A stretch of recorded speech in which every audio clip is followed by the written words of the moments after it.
Hello everyone, आज हम BSc BEd fourth year की एक नई क्लास स्टार्ट करने जा रहे हैं, magnetic properties of transition metal complex, जिसमें ये जो है हमारी यूनिट फर्स्ट है। यूनिट फर्स्ट का एक मैंने पार्ट ए आपको electronic spectra of transition metal complex आपको कंप्लीट करवा दिया था, और हम आज जो है उसका पार्ट बी स्टार्ट करने जा रहे हैं, magnetic properties of transition metal complex. मतलब जो वो संक्रमण धातु संकुल थे उसमें हमको उसके चुंबकीय गुणों की व्याख्या करनी है कि अगर हम उसकी मैग्नेटिक प्रॉपर्टीज को स्टडी करें, कौन प्रतिचुंबकीय होगा, है ना, कौन पैरामैग्नेटिक होगा, कौन डायमैग्नेटिक होगा, कौन प्रतिचुंबकीय होगा, कौन अनुचुंबकीय होगा, तो उसको हम इस क्लास में स्टडी करेंगे। ठीक है, बीएससी बीएड फोर्थ ईयर का स्टार्ट करते हैं कि इसमें मोस्ट ऑफ जब हम बेसिक से स्टार्ट करते हैं तो उसका बेसिक ही हम लेते हैं कि उसमें जो भी हमारे टर्म यूज में आ रही है कि मैग्नेटिक प्रॉपर्टीज़ को डिफाइन करने वाली टर्म कौन कौन सी हो सकती हैं, तो हम आज इसको डिस्कस करेंगे। तो इस वाले वीडियो में हमारा स्टडी पॉइंट रहेगा कि इसकी मेन जो है टर्मिनोलॉजी क्या यूज में हो रही है। जैसे टर्मिनोलॉजी की मैं बात करूँ तो इसमें वो जो मैग्नेट होगा या फिर जिसको भी हम एज ए मैग्नेट यूज में ले रहे हैं, उसकी ध्रुव शक्ति क्या है, क्या होती है ध्रुव शक्ति, क्या होता है उसका चुंबकीय आघूर्ण, ये चीज़ें क्या होती हैं हम उसको डिफाइन करेंगे।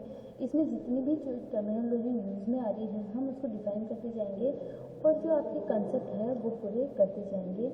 इसके बाद में जो भी इनकी जो प्रॉपर्टीज होती है, कौन डायमैग्नेटिक होगा, कौन पैरामैग्नेटिक होगा, उसको हम आगे डिफाइन करेंगे। स्टार्ट करते हैं। आज का हमारा स्टडी पॉइंट यही रहेगा। तो ध्रुव शक्ति पहला हमारा टॉपिक है, ध्रुव शक्ति की ध्रुव शक्ति आखिर होता क्या है कि जो कोई मैग्नेट है उसका पोल स्ट्रेंथ होता क्या है, वहाँ से हम स्टार्ट करते हैं कि जैसे आपको पता है कोई मैग्नेट होता है, चुंबक होता है, उसमें जो है दो पोल होते हैं, नॉर्थ और साउथ मतलब दो पोल होते हैं। तो उन दो पोल में कितनी पावर है कि वो दूसरे कोई पोल को अपनी तरफ अट्रैक्ट कर सके या फिर उसको रिपल्स कर सके।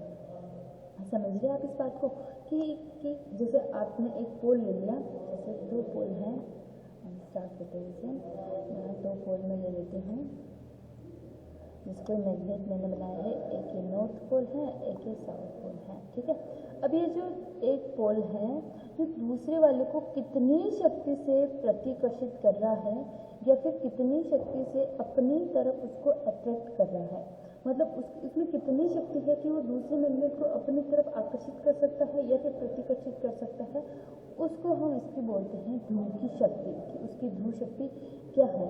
तो आपको पता है कि उस बल को अपन कोई बल अगर माप रहे हैं तो उसको अपन किसी न किसी मात्रक में मापेंगे, तो उसको एक डायन होता है, DYNE डायन, ये भी एक इसका मात्रक होता है। तो हम वो ऐसा कह सकते हैं कि एक इकाई ध्रुव उसे कहा जाता है जो वायु या निर्वात में रखने पर दूसरे इकाई शक्ति वाले ध्रुव को एक डायन बल से प्रतिकर्षित या आकर्षित करे।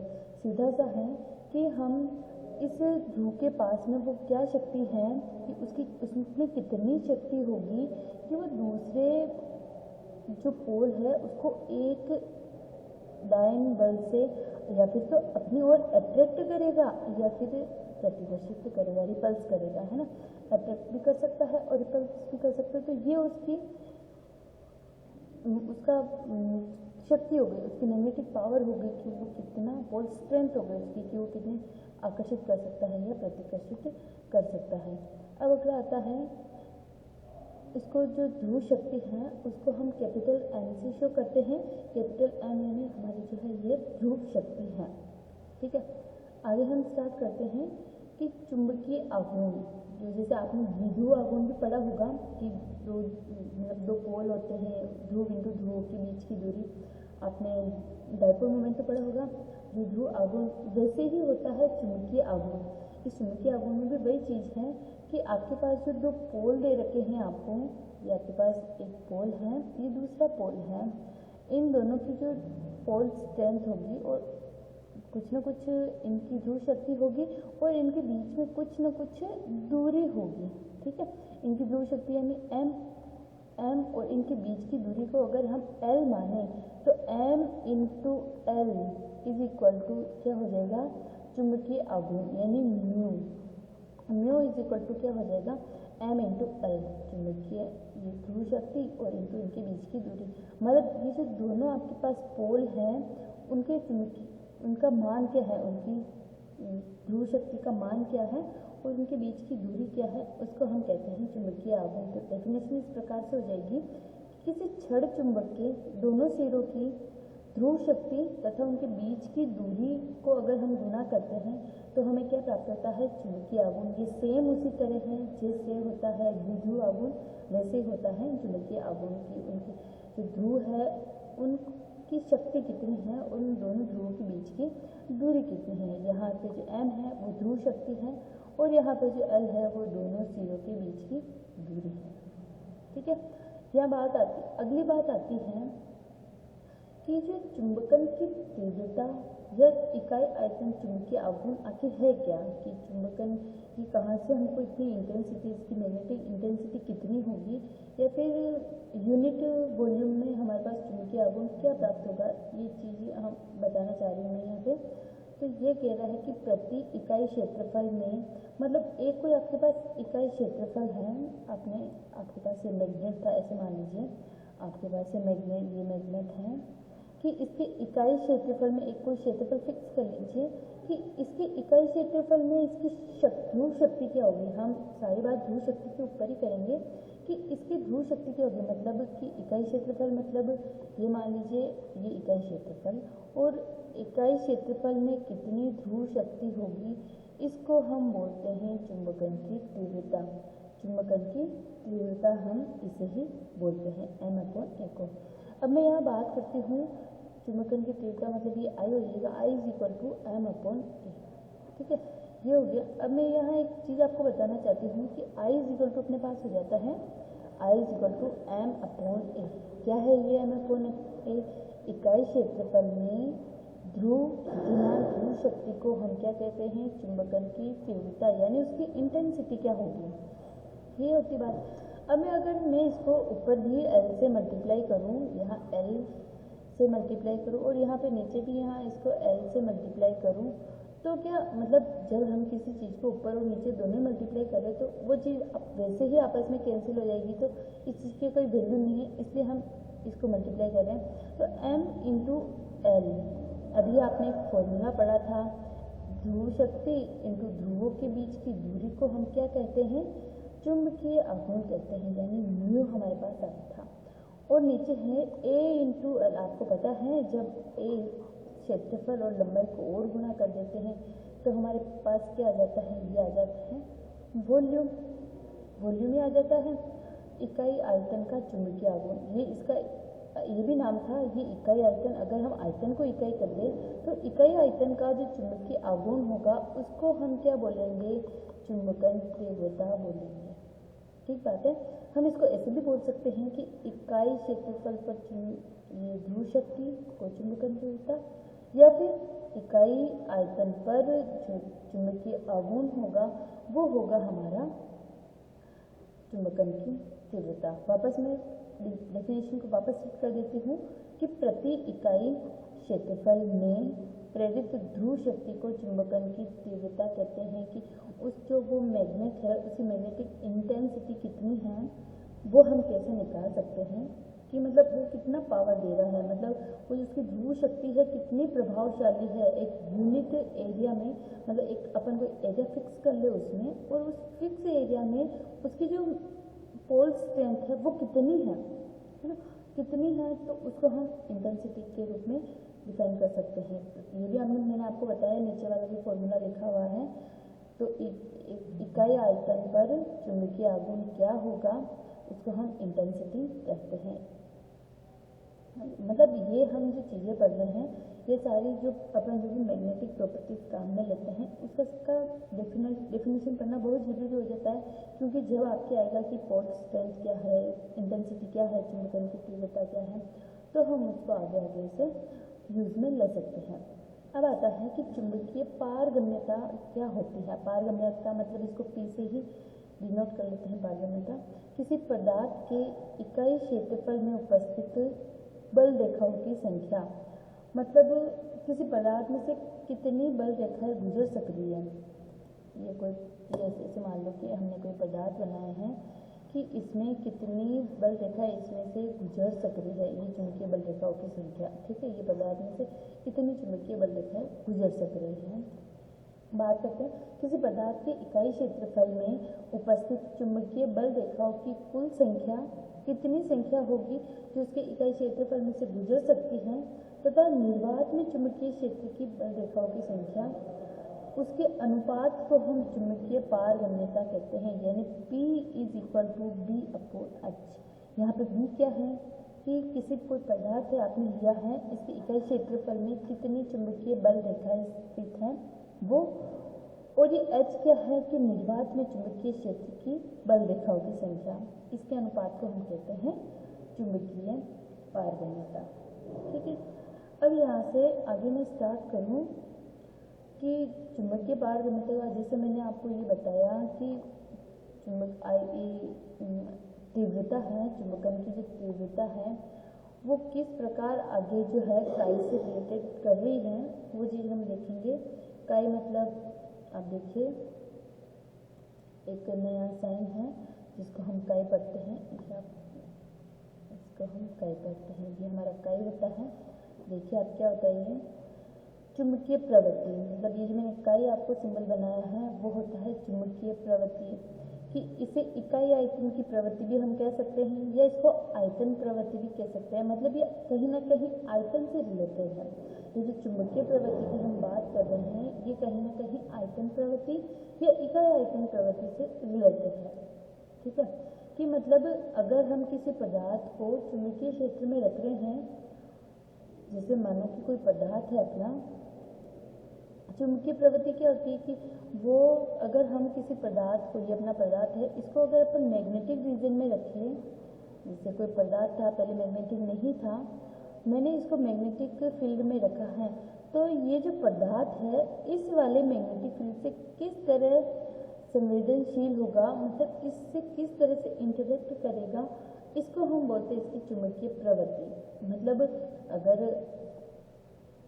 ये इससे इंटरेक्ट कर भी सकता है और नहीं भी कर सकता है, कोई जरूरी नहीं है। तो हमने ये जो चुंबकीय पदार्थ रखा है वो बाह्य जो चुंबकीय क्षेत्र है, ये हमने जो चुंबकीय क्षेत्र लगाया है वो इसके प्रति कितना संवेदनशील है, ये इससे इफेक्ट हो रहा है कि नहीं हो रहा है, इसको हम इसकी चुंबकीय प्रवृत्ति कहते हैं। पढ़ते हैं हम इसकी डेफिनेशन को कि किसी पदार्थ की चुंबकीय प्रवृत्ति से तात्पर्य है कि वह बाह्य चुंबकीय क्षेत्र से कितना संवेदनशील है, मतलब वो उससे कितना इफेक्ट होगा, मतलब वो जो लगाने पर वो उससे रिपल्स होगा, उसकी तरफ अट्रैक्ट होगा, या फिर चुंबकीय प्रवृत्ति इसमें ज़्यादा इंक्रीज हो जाएगी या डिक्रीज हो जाएगी, तो ये चीज़ इसमें महत्व रखती है। अर्थात वह चुंबकन से कितना प्रभावित होता है। ठीक बात है, इसे काई से प्रदर्शित करते हैं, मैंने आपको बताया काई से हम इसे प्रदर्शित करते हैं, और इसका एक फॉर्मूला होता है I/H। अब आप देखिए I जो है, मैंने अभी बात करी I क्या होता है, I जो हमारे पास होता है, I ये होता है कि हम ये इंटेंसिटी है हमारी I, अभी अपन ऊपर देखिए इंटेंसिटी बताई थी आपको, ये चुंबकन की तीव्रता I जो मैंने बताई कि इकाई क्षेत्रफल में कितनी उसकी ध्रुव शक्ति है, उसको हम इसका इंटेंसिटी बोल सकते हैं। तो I है काई बराबर I/H। ठीक है, H में भी आपके पास ये आया था, H क्या है, निर्वात में चुंबकीय क्षेत्र की बल रेखाओं की संख्या है ना, निर्वात में चुंबकीय क्षेत्र की बल रेखा, निर्वात में किसी चुंबकीय क्षेत्र में कितनी बल रेखाएं गुजर सकती हैं उसको हम कहते हैं H। ठीक है, अब आता है कि चुंबकीय प्रकृति को अगर हम ग्राम प्रवृत्ति में कन्वर्ट करें, है ना, ग्राम प्रवृत्ति विशिष्ट प्रवृत्ति या मोलर प्रवृत्ति के रूप में प्रदर्शित करें, यानी ग्राम प्रवृत्ति मतलब हमें काई में क्या लगाना है, जी मतलब ग्राम से रिलेटेड है ये। अगर हम जो हमारे पास जो चुंबकीय प्रवृत्ति है उसमें हम उसकी डेंसिटी का भाग दे देते हैं, तो हमें ग्राम में इसकी चुंबकीय प्रवृत्ति प्राप्त होती है, चुंबकीय ग्राम प्रवृत्ति कहते हैं इसको। अगर हम इसको चाहे m निकालना हो, तो अगर हम ग्राम प्रवृत्ति को उसके अणुभार से गुणा कर देते हैं तो इसको हम कह सकते हैं कि यह इसका मोलर प्रवृत्ति है, चुंबकीय मोलर प्रवृत्ति है। अब हम देखते हैं कि पी व काई में इसका रिलेशन क्या होता है। कि हमने ये पी पढ़ा था, पारगम्यता पढ़ा था, और काई यानी इसकी जो है चुंबकीय प्रवृत्ति पढ़ी थी। उसमें हम रिलेशन क्या पढ़ सकते हैं, तो इसका एक जनरली फॉर्मूला होता है कि इसका क्या है कि P is equal to 1 + 4 pi काई। ये एक फॉर्मूला होता है जो जनरली पूछ लिया जाता है और आपको जानकारी में होना चाहिए। ये formula P is equal to 1 + 4 pi chi. ठीक है, अब हम बढ़ते हैं आगे। इसकी ये कुछ हमारी बेसिक डेफिनेशंस कंप्लीट होती हैं कि हमें ये पता होना चाहिए कि ध्रुव शक्ति क्या होती है या फिर इससे क्या हमको फ़ायदा मिलता है। तो ये चीज़ें हमें आगे जब टर्म्स आएगी वो स्टडी करने में बहुत हेल्प मिलेगी। यही है कि हम चुंबकीय गुणों की कर रहे हैं तो हमें ध्रुव शक्ति पता होना चाहिए, हमें चुंबकीय आघूर्ण क्या है वो पता होना चाहिए, हमें चुंबकन की तीव्रता इंटेंसिटी क्या होती है।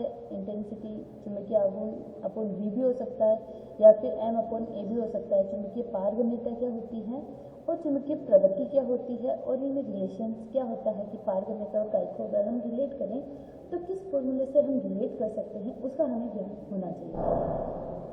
आगे हम देखते हैं कि चुंबकीय दृष्टि से तनु पदार्थ ये क्या होते हैं। तनु जनरली हम केमिस्ट्री में, हम जब केमिस्ट्री लैब में जाते हैं तो हम देखते हैं कि तनु पदार्थ क्या होते हैं। तनु मतलब किसी को अपन डाइल्यूट कर देते हैं। जैसे आपने कोई सोल्यूशन बनाया है, अगर उसको डाइल्यूट करना है, तनु करना हो तो आप उसमें पानी मिला देते हैं या फिर उसमें जो घुलने वाला पदार्थ है आप उसमें वो मिला देते हैं, मतलब आप उसको डाइल्यूट कर रहे हैं, है ना। ये तो है केमिस्ट्री की बात। पर अब और सांद्र पदार्थ मतलब उसकी कंसंट्रेशन को बढ़ाना है ओनली, कि जो उसका विलय है उसको ज़्यादा मात्रा में डाल दीजिए आप तो वो सांद्र पदार्थ हो जाएगा, और तनु में जो विलायक है उसको ज़्यादा डाल दीजिए तो वो तनु हो जाएगा, तनु और सांद्र। लेकिन जब हम चुंबकीय दृष्टि से तनु पदार्थ और चुंबकीय दृष्टि से सांद्र पदार्थों की हम बात करते हैं तो यहाँ ये बात आती है कि चुंबकीय दृष्टि से तनु पदार्थ क्या होते हैं। मतलब अगर हम मैग्नेट ले रहे हैं, मतलब मैग्नेट एक सॉलिड फॉर्म में होगा, मतलब जो कोई चीज़ सॉलिड फॉर्म में होती है तो आपको पता है उसका एक झालक फिक्स होता है कि उसमें परमाणु निश्चित संरचना लिए हुए होते हैं, उनकी झालक संरचना होती है अलग से, आपने सॉलिड स्टेट में पढ़ा होगा ये।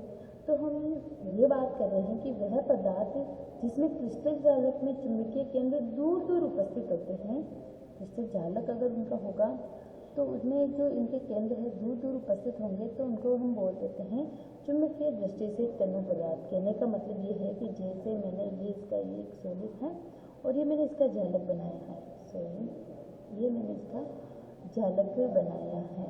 अगर मैं इस झालक की बात करूँ तो मैं बोल रही हूँ कि ये हमारे चुंबकीय दृष्टि से तनु पदार्थ है।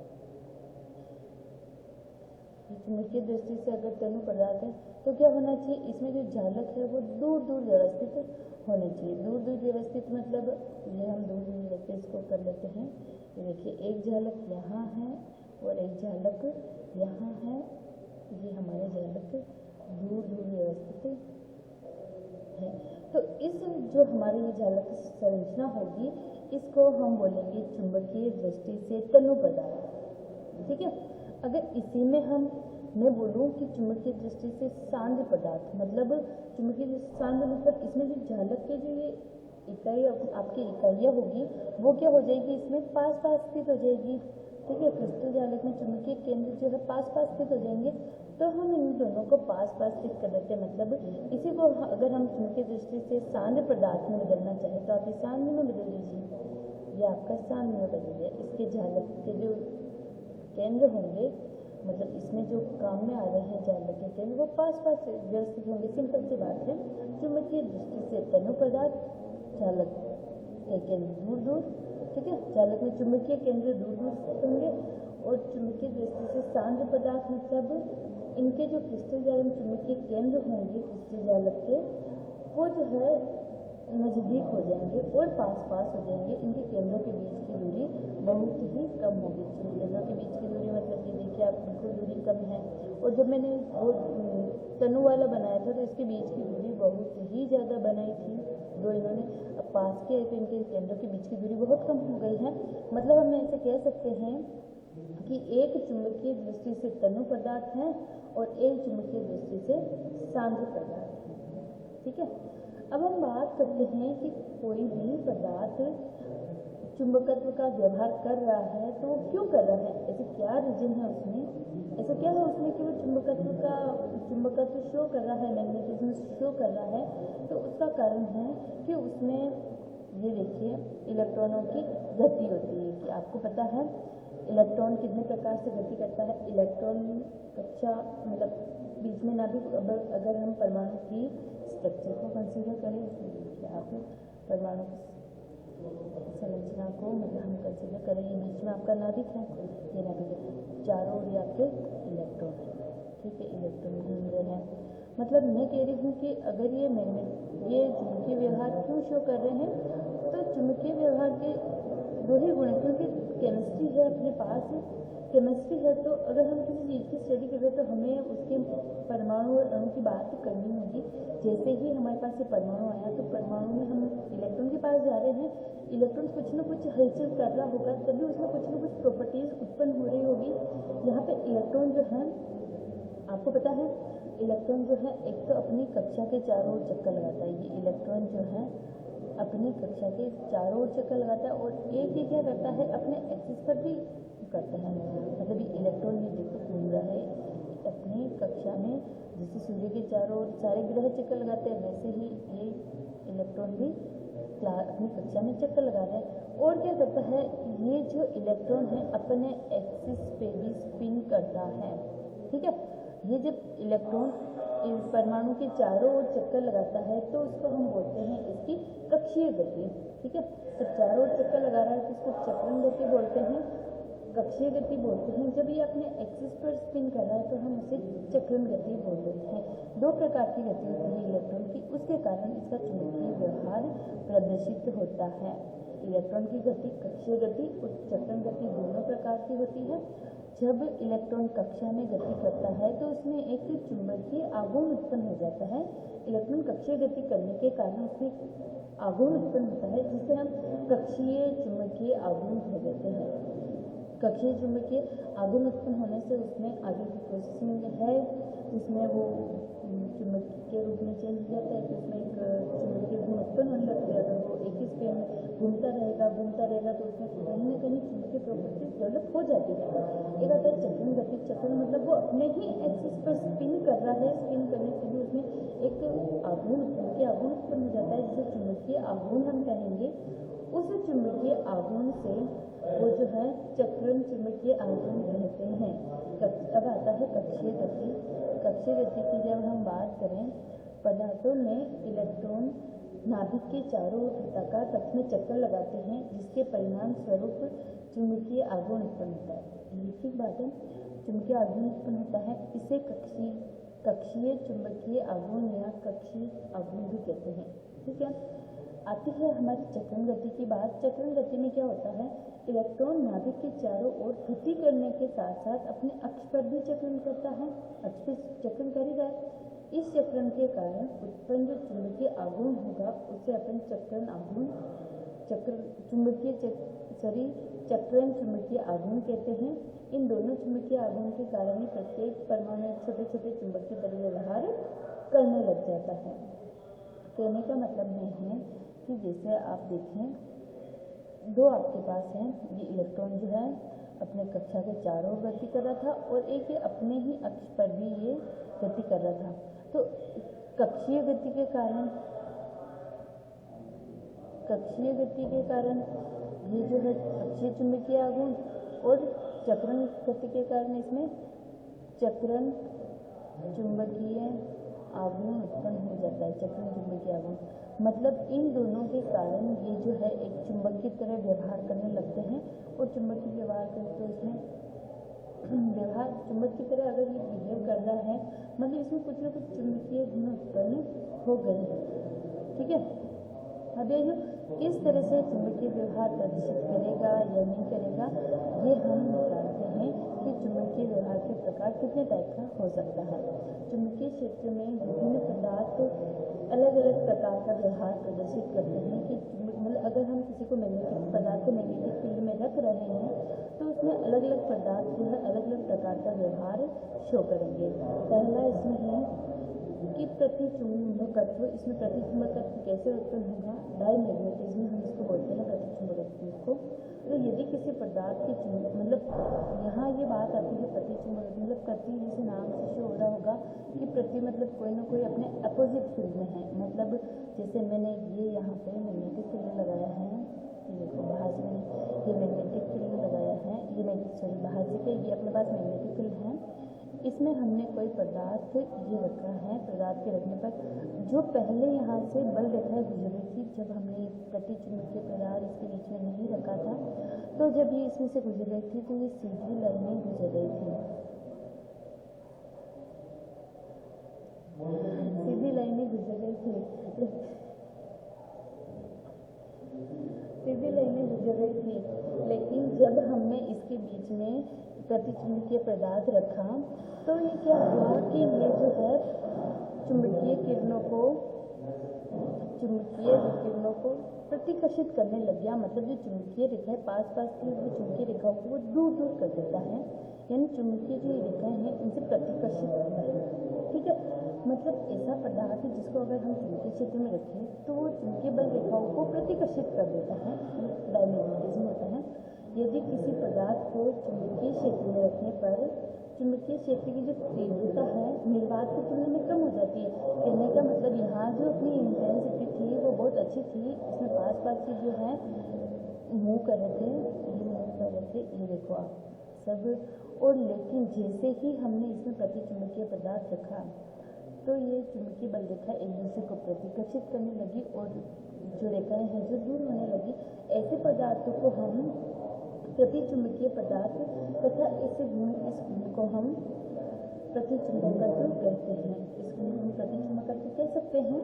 ठीक है, ये आप देखिए निर्वात में चुंबकीय क्षेत्र N से S की तरफ जा रही थी, लेकिन जैसे ही हमने प्रतिचुंबकीय पदार्थ इनके बीच में रखा है तो ये जो है N से S की ओर निकल रहे हैं, मतलब प्रतिकर्षित हो रही है। हमने जो पदार्थ इस बीच में रखा है इनसे प्रतिकर्षित हो रही है।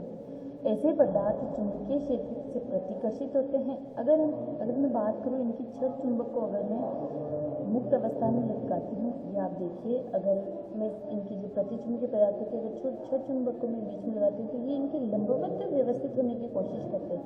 ये जैसे मैग्नेटिक फील्ड है तो ये इसमें लंबवत इसके स्थित होने की कोशिश करते हैं। ठीक है, ये इसके लंबवत, ये मैंने इसको ये पदार्थ को लटकाया है। तो मतलब अगर मुक्त अवस्था में मैं इन डायमैग्नेटिक वालों को पदार्थ को अगर इन चुंबकीय क्षेत्र में मैं लटकाती हूँ तो ये जो है इसके लंबवत दिशा में व्यवस्थित होने की कोशिश करते हैं या फिर हो जाते हैं। अब ये आता है कि ये जो डायमैग्नेटिक प्रॉपर्टीज शो कर रहे हैं वो क्यों शो कर रहे हैं?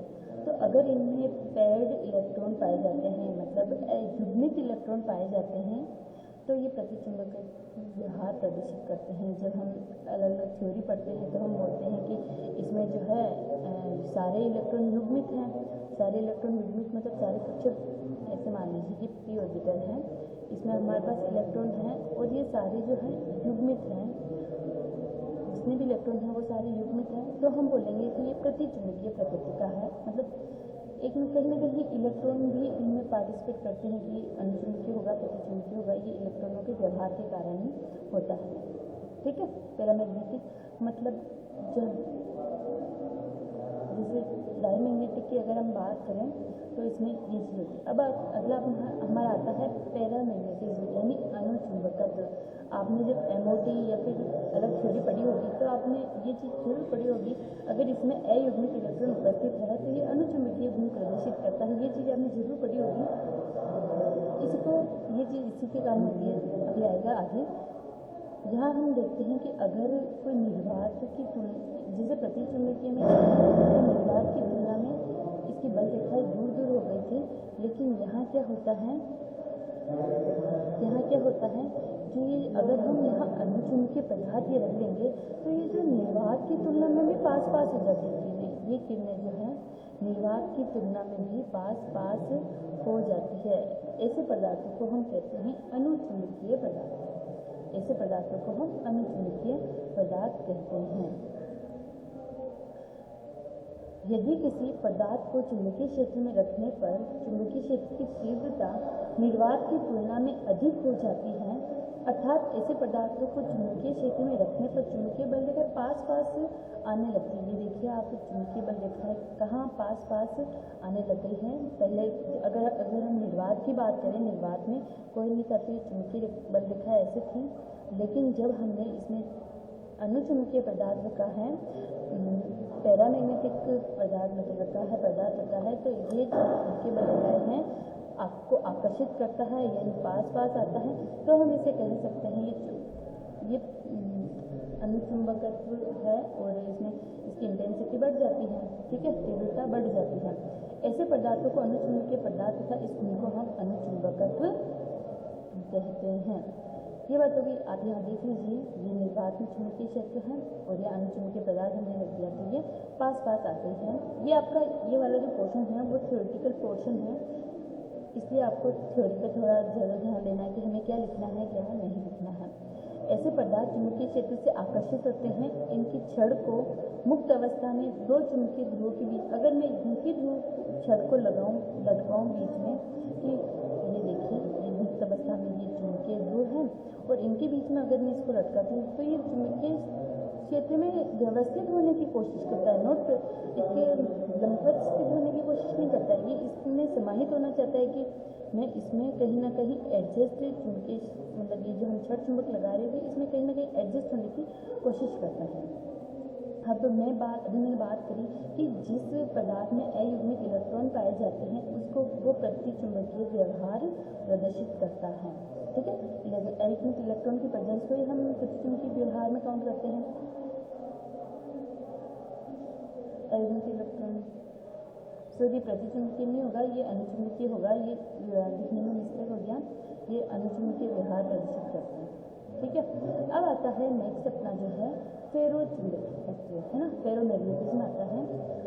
फेरोचुंबकत्व में मतलब यह अनुचुंबकत्व का ही विस्तृत रूप है ना।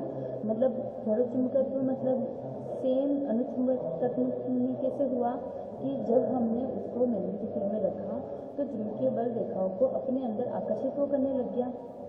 सेम जैसे होता है कि इसमें जो है अगर हम फेरोचुंबकत्व को भी रखते हैं तो उनमें धीरे धीरे एक स्थायी चुंबकत्व आने लगता है, स्थायी चुंबकत्व का गुण उसमें आने लगता है, ठीक है।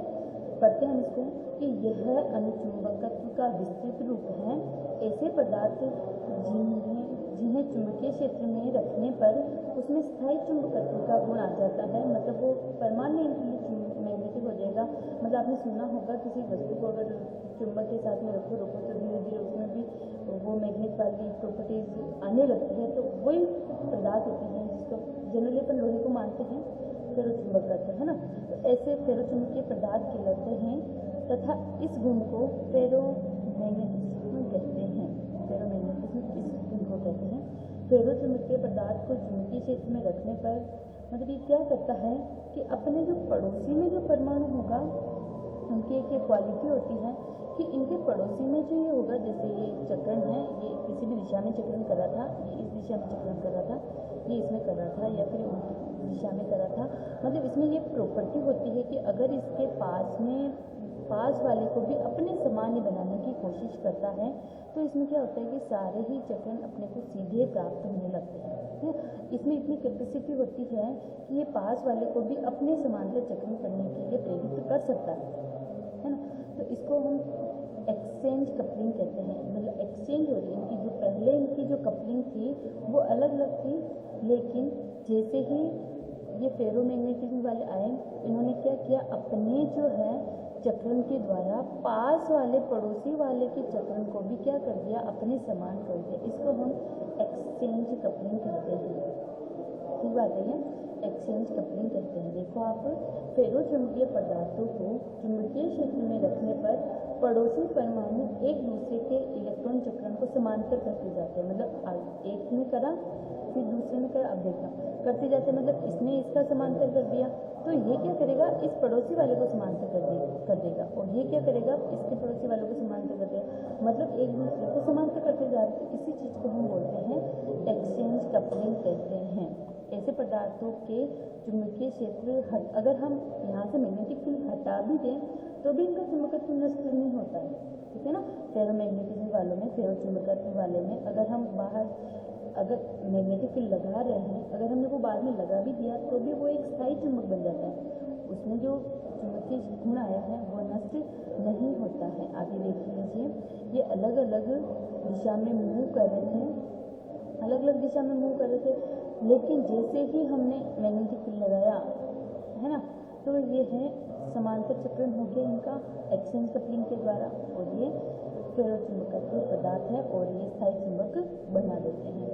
अब फेरोचुंबकत्व वाले में भी एक कंडीशन आती है कि क्यूरी तापीय बताइए, क्यूरी टेम्परेचर आपको पता क्या है, क्यूरी टेम्परेचर को हम डिफाइन करते हैं। तो देखते हैं कि यदि किसी फेरोचुंबकीय पदार्थ में अगर मैं क्या करूँगी, इसमें हमें अगर टेम्परेचर बढ़ाती जाऊँगी, है ना, जैसे जैसे मैं टेम्परेचर, जैसे आपको पता है कि किसी का भी अगर अपन टेम्परेचर बढ़ाते हैं, टेम्परेचर बढ़ाती जाऊँगी तो तंत्र में अव्यवस्था उत्पन्न होती जाएगी। तंत्र में अव्यवस्था मतलब जो ये एक्सचेंज कपलिंग हो चुकी थी ना, जो समांतर हो चुके थे, तो अभी ये क्या करेंगे, कुछ ना कुछ युग्मित होने लग जाएंगे या फिर अपने जो स्थान से वो डिसमिस हो जाएंगे, यानी ये जो पैरेलल थे वो ऐसे नहीं रहेंगे और मतलब अयुग्मित हो जाते हैं। मतलब पहले ये सही थे, पैरेललिस्टिक थे, अब ये है ना अपनी स्थिति को चेंज करने लगते हैं। तो एक ऐसा मतलब टेम्परेचर आएगा, जैसे जैसे हम टेम्परेचर बढ़ाते जाएंगे ऐसा टेम्परेचर आएगा जब ये जो पदार्थ है इसका सारे इलेक्ट्रॉन जो अयुग्मित हो जाएंगे, कोई पैरेलल नहीं रहेगा, सारे एक्सचेंज कपलिंग सारी नष्ट हो चुकी होगी और सारे पैरेलल नहीं रहेंगे, अपनी अपनी रेंडमली जो भी इनका साइन था उसमें रहेंगे। तो इस पदार्थ मतलब इस जो टेम्परेचर है, ये जो टेम्परेचर इसको हम क्यूरी टेम्परेचर कहते हैं, क्यूरी टीसी यानी क्यूरी टेम्परेचर कहते हैं। तो इस टेम्परेचर पर जो वो पदार्थ है अनुचुंबकीय के समान व्यवहार करने लग जाता है, इसको हम कहते हैं क्यूरी टेम्परेचर, ठीक है। ये थे फेरोमैग्नेटिज्म।